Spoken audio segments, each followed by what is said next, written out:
الحمد لله رب العالمين والصلاة والسلام على أشرف الأنبياء والمرسلين وعلى آله وأصحابه أجمعين أما بعد. سوال دا دی چې یو سړی همیشه سفر کې وي،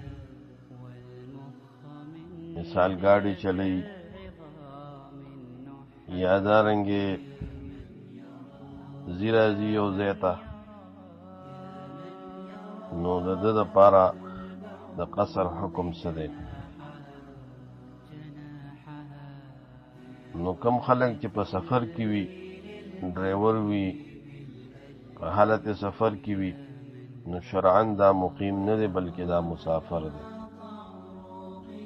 ځکه علما فقها دا ذکر کوي چې وطن دا په درې قسمه دی. یو وطن اصلي دی، یو وطن د اقامت دی، یو وطن سکنا دی. لکه فتح القدیر وغیرہ دا لیکي الاوطان ثلاثه وطن اصلی. وطنونه دا درې قسمه دي. یو وطن اصلي دی چې دا مولد د انسان دی، چې انسان کوم ځای کې پیدا شوي او کوم ځای کې د اهل او عیالي، نو دا هغه وطن د اصلي دی. وطن اقامت چې کوم ځای کې انسان د 15 ورځو نه زیات د پاتې کېدو اراده کړي،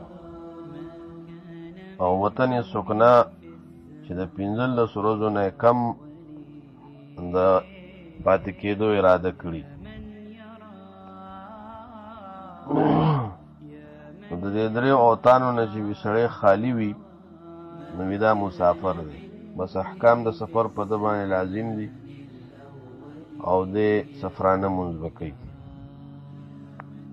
ائمه ثلاثم دا وایي چې ان الملاح اذا سافر في سفينته فيها اهله وماله له القصر.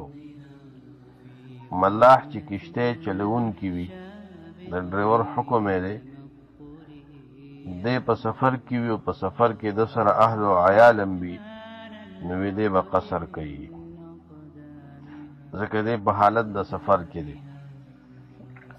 اوس دا ده چې دی کې اوس اختلاف د علماو دی چې څونه موده سړی، مطلب دا دی چې یو ځای کې نیت د اقامتو کې، نو چا 4 ورځې ویلي دي، چا 5 ورځې ویلي دي. لیکن صحیح بخاری کې د عبداللہ ابن عباس رضی اللہ تعالی عنہما نه کتاب الجمعه کې باب ما جاء فی التقصیر کې دا راغلی دي چې عبداللہ ابن عباس وی چې موږ د نبی صلی الله علیه وسلم سره فتح مکه کې وو، نو رسول الله صلی الله علیه وسلم نور له سره ځل قیام وکړو، او په دې کې نبی صلی الله علیه وسلم 2 رکعاته مونږ وکړو، یعنې سفرانه مونږ وکړو. فنحن اذا سافرنا فاقمنا 19 قصرنا وان زدنا اتممنا. وی مونږ د رسول الله صلی الله علیه وسلم سره مونږ به چې کله سفر کو او مونږ به نور له سورځ تیرول، نو مونږ به بیا قصر کو، او کو د نور لس نه هم زیات تیرول، نو بیا به اتمام کو. او حد مکانی دا حد زمانی شو، حد مکانی د دیکم روایت مختلف راغلی دي. لکه انس رضی اللہ عنہ وی کان اذا خرج مسیرة 3 امیال او 3 فراس صلی رکعتین، چې نبی صلی الله علیه وسلم با د 3 میلو یا د 3 فرسخو په اندازه وته، نو 2 رکعاته به کو. نو ګوره 3 میله یا 3 فرسخه. شعبه د دې حدیث یو راوی دی، هغه په دې کې شک کړی چې 3 فرسخه دي که 3 میله دي، ځکه 3 فرسخو نه 9 میله جوړېږي. نو د شعبه د شک د وجې نه علماو احتیاطاً 3 فرسخه قول احوط ګرځولی دی، چې دې کې احتیاط ډېر دی. نو 9 میله پورې سړی چې سفر کوي، نو دی مسافر دی، دی سفرانه مونځ کولی شي. بعضې روایتو کې د دې نه کم او زیات هم راغلی دی، د 3 میلو والا روایت هم راغلی دي.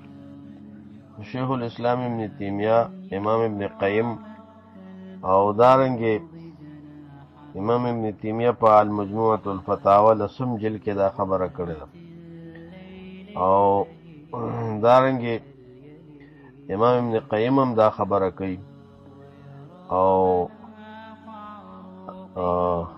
الفتاوی اسلامی والا هم د دې خبرې قائل دي چې په حقیقت کې د سفر د پاره حد زمانی او حد مکانی نشته. اصول دادی چې کومې پورې انسان په عرف عام کې مسافری نو د قصر کولی شي. نو دا هغه دی علماء دا کم حدود چې ویلي دي نو دا احتیاطاً ویلي دي. نو لہذا یو سړی دی روزانه گاڑی چلی او د خپل کوم ځای کې چې د اقامت نیت کړی د ډیره د دې ډیره کې به دې پوره مونځ کوي، یا کوم ځای کې د سړي مستقل ملازمت یو نوکري وي نو هغه ځای کې به هم د یعنی کوم ځای کې مستقل د کار کوي هغه ځای کې به هم د پوره مونځ کوي. دې درمیانه کې د لار کې سفر کې د 9 میلو په اندازه لاړو نو دې بس بیا سفرانه مونځ کوي.